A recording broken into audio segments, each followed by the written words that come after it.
Now we'll move on to next problem. Now before moving to next problem, again we'll look at the sign convention. When I'm drawing SFD, if this is a section I'm considering, if I'm coming from right hand side, downward force is positive.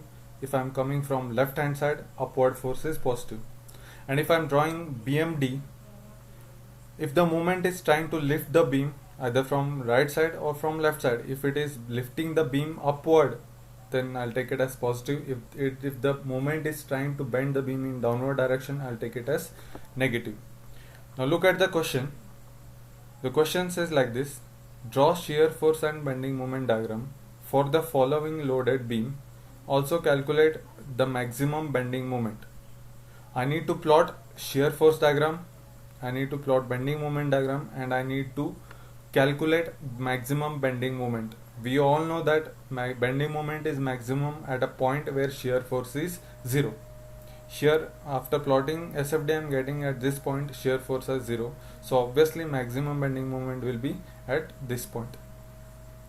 Okay, now we'll look at the problems. This is a beam which is subjected to UDL from section A to C, and then it is subjected to a constant bending moment. This symbol represents constant bending moment at point D. Apart from this, there are no any other forces, only there is a UDL and there is a constant bending moment. Now let us focus on this symbol. Okay, now if I explain this symbol, see, you can see that it is represented in counterclockwise or anti-clockwise direction, and this will be acting at this point. Okay, I am taking a section, two sections, one at the right hand side and one at the left hand side with respect to this point. Now how this will give anti-clockwise, how to represent this anti-clockwise movement is, see, if this is a beam, okay, I am considering this horizontal as a beam, constant bending moment in the sense, to this beam, to this horizontal beam, if I connect one vertical lever,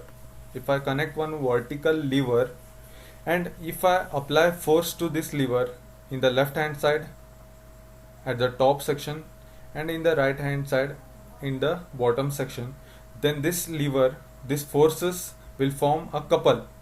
Okay, because there is perpendicular distance between these forces, and that couple will try to rotate in anti-clockwise movement.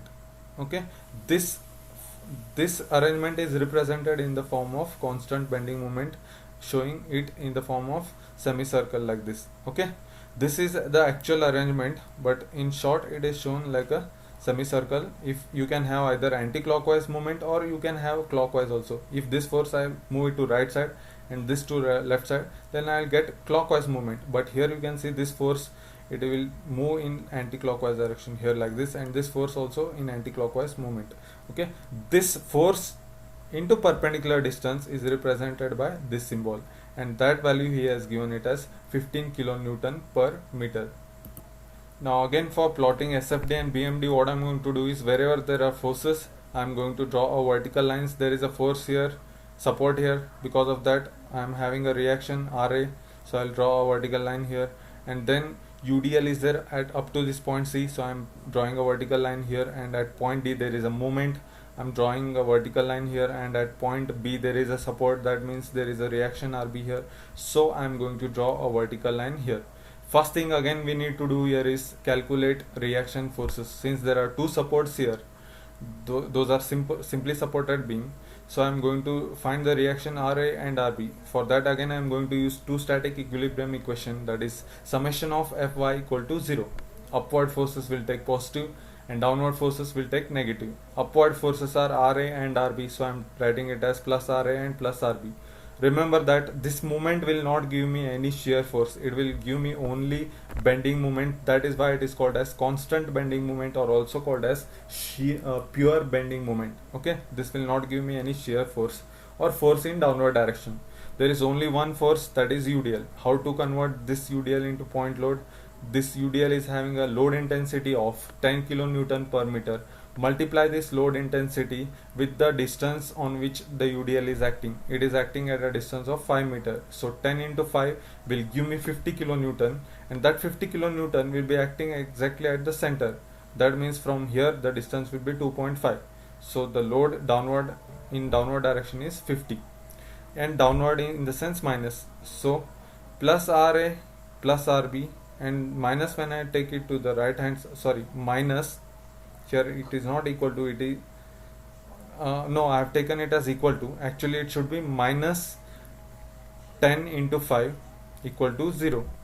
Now that minus, when I take it to the right hand side, it will become plus 10 into 5, which will give me 50 kilonewton. Okay, so RA plus RB will give me 50 kilonewton. This will call as equation 1.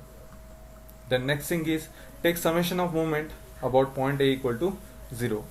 What are the moments come from right hand side? There is a force, okay, RB, and perpendicular distance is 2.5 plus 2.5 plus 5 will give me 10, and it is give me anti-clockwise moment, so I'll take it as negative.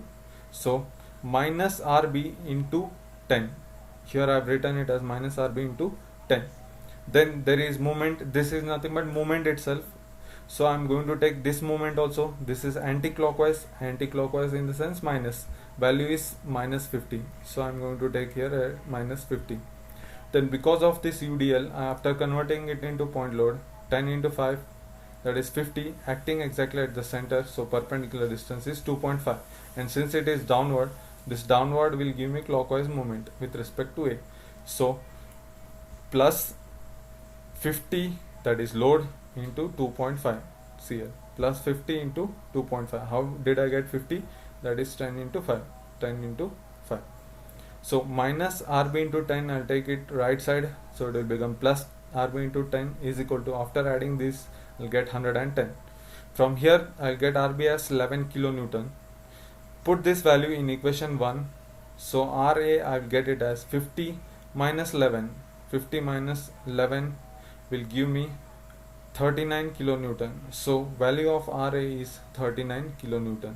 Once I calculate the value of RA and RB, next I can plot shear force and bending moment diagram.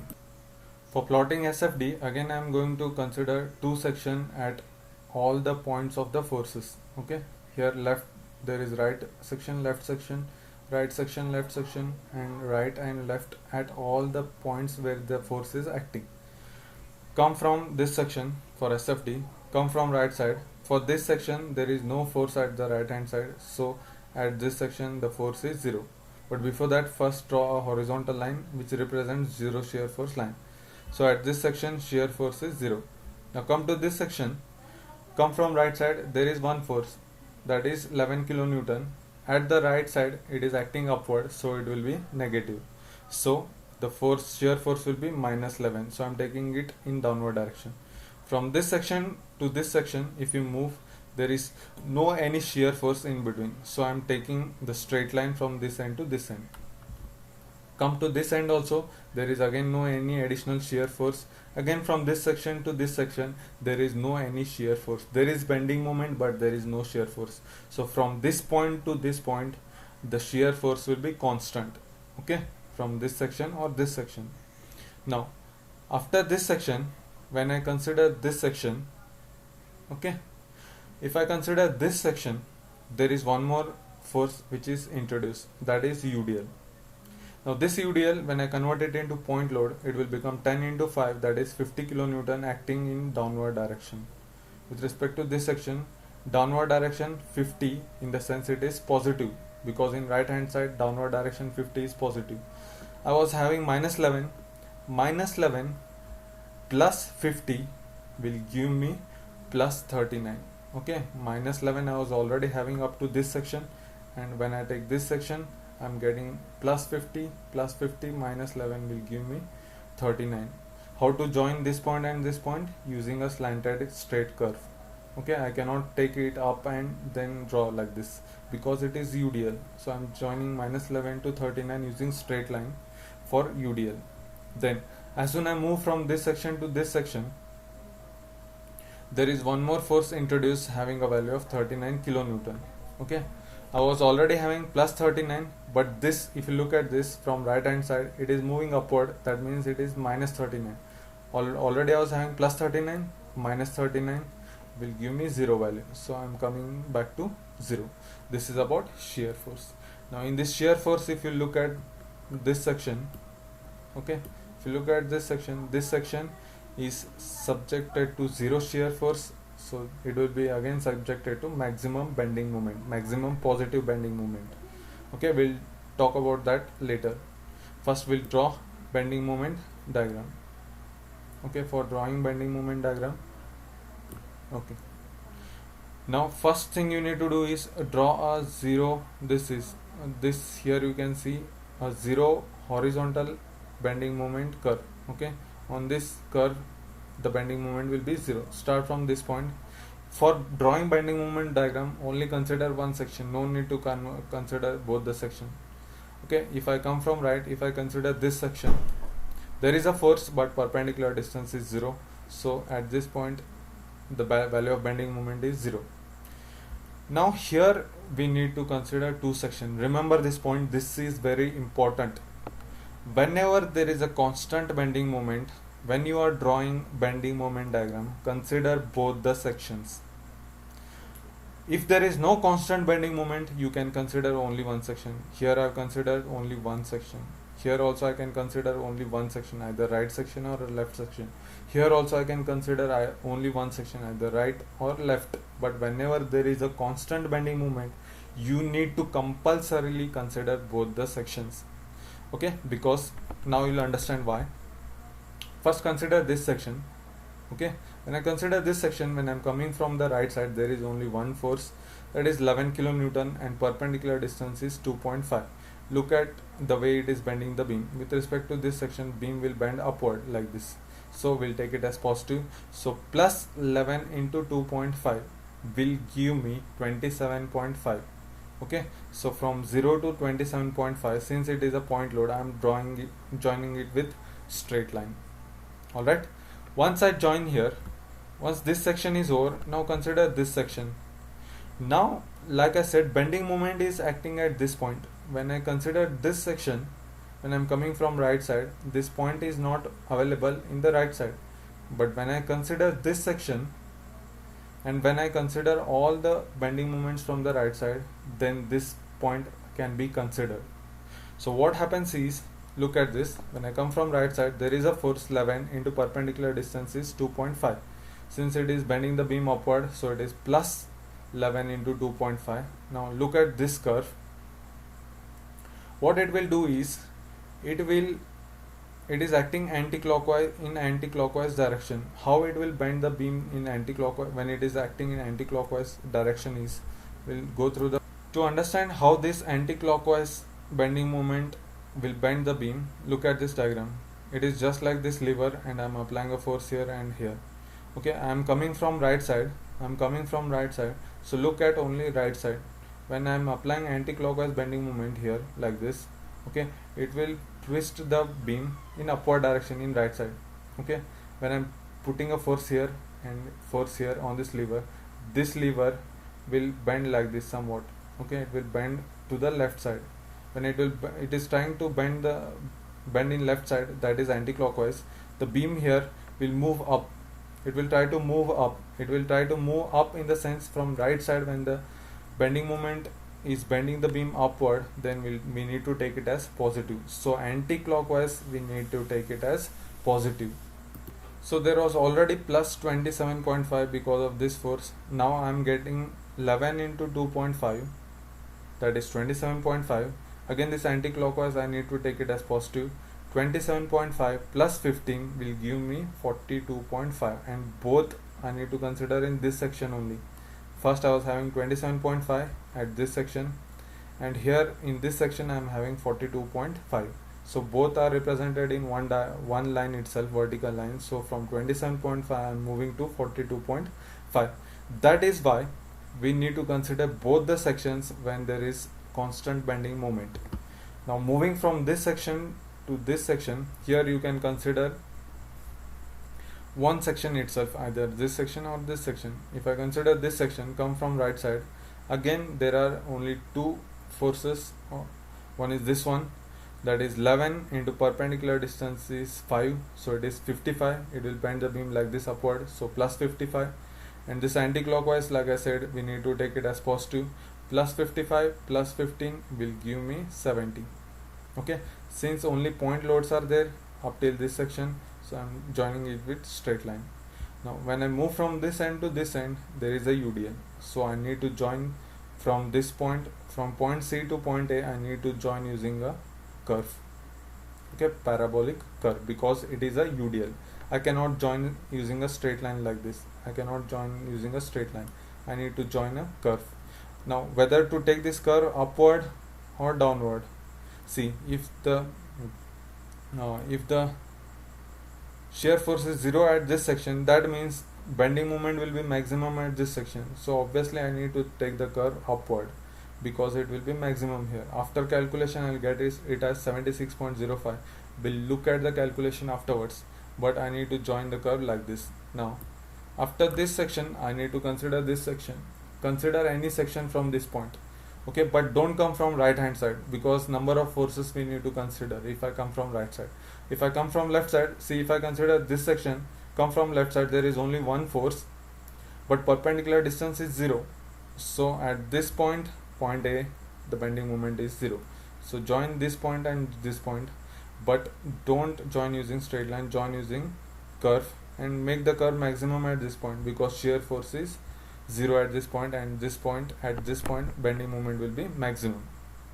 Next step is to calculate what is the value of maximum bending moment. But for calculating the value of maximum bending moment, first I need to know what is the distance at this point. Then only I can calculate bending moment, because bending moment is force into perpendicular distance. For that, again, for calculating the distance, we'll consider shear force diagram, okay, in this region where UDL is there, okay, where the sign of shear force curve is changing. Again, when I consider this line, you can see that there are two triangles along with respect to this horizontal line. This is a 0 horizontal line. One triangle is above this horizontal line, that is this value, okay, and one triangle is below, that is this curve, this triangle. Now both are having same angle. Here whatever angle is there at this, for this triangle, same angle is there for this triangle, because they are opposite angles. That means they are similar triangles, and we all know that for similar triangles, tan theta for this triangle will be equal to tan theta for this triangle, and tan theta, we all know that it is given by opposite by adjacent. So for this triangle, opposite is 39 and adjacent is x. So 39 by x, opposite by adjacent, 39 by x will be equal to, for this triangle, opposite is 11. Actually it is minus 11, but don't consider minus, okay, only take the magnitude value. Magnitude is 11. So 11 divided by adjacent is 5 minus x. How we got the value of 5 minus x is because total distance is 5. From here to here I have considered it as x, so remaining will be 5 minus x, okay. Now that triangle I have shown separately, 39 by and base is x for this triangle, and here 11 and base is 5.x. So that I am going to take here. Opposite by adjacent, 39 by x for this triangle will be equal to 11 by 5 minus x for this triangle, 11 by 5 minus x. Cross multiply them, 39 into 5 minus 39 into x. Here I have cross multiplied, okay, I'll get 195 minus 39x is equal to 11x. From this I'll get the value of x as 3.9 meter, okay. That means the distance from this end to this 0 shear force, the value is x, the value of x is 3.9 meter. Now I can calculate what is the bending moment at this section. For calculating bending moment at this section, since I have calculated the value of x as 3.9 meter, I need to take a cut section at this end, okay. In this beam I need to take a cut at this section, and I need to calculate what is the bending moment at this section. Now when I cut the beam at this section where maximum bending moment will be there, I can consider a right side of the beam or left side of the beam. Whichever is easy, you can consider that, okay. If I come from right side, if I take a section here with respect to this, if I come from right side, there will be this force, there will be this moment, and some portion of the UDL, but if I come from left side, there is only one force and some portion of UDL, so it is comfortable to go from left hand. Okay, if I take the section at this point, okay, and I am representing it here, you can see here I have cut a section XX and I have considered all the portion from the left hand side, that is this force, that is 39 kilonewton point load, and then UDL acting only up to a length of 3.9. Total was 5 meter. The total length of UDL was 5 meter, but I need to consider UDL only up to this section, that is 3.9 meter. That is what I have considered, UDL up to 3.9 meter, and the intensity was 10. Okay, here I have shown it, the intensity is 10 kilo Newton meter. Okay, so I need to find what is the bending moment at this section. First convert this load intensity of UDL into point load, so it will become 10 into length on which UDL is acting is 3.9, so it will be 10 into 3.9 will give me 39 kilonewton, and acting exactly at the center, that is 3.9 divided by 2, I'll get it at 1.95. Now I can calculate bending moment at this section. Okay, come from left hand, the force is 39 and perpendicular distance is 3.9, so 39 into 3.9, it will lift the beam upward like this. With respect to this section, here it is fixed and it will lift the beam like this upward, so I'll take it as plus, so plus 39 into 3.9. okay, and then this point force is bending the beam in downward direction, it is pushing the beam downward, so beam will bend like this, so it is negative, that is minus 39 into perpendicular distance is 1.95. after that I'll get the value of bending moment as 76.05 kilonewton meter. This is what I'm going to represent in the bending moment diagram. There you go, at a distance of 3.9 the maximum bending moment is 76.05 kilonewton meter. It is greater than 70, so obviously this is the section where bending moment will be maximum. Okay, this is a very critical section. Actually, if you look at practical situation, the beam will fail mainly because of the bending moment, not because of shear force. Effect of bending moment will be maximum, then the effect of shear force. So this section is very critical for us.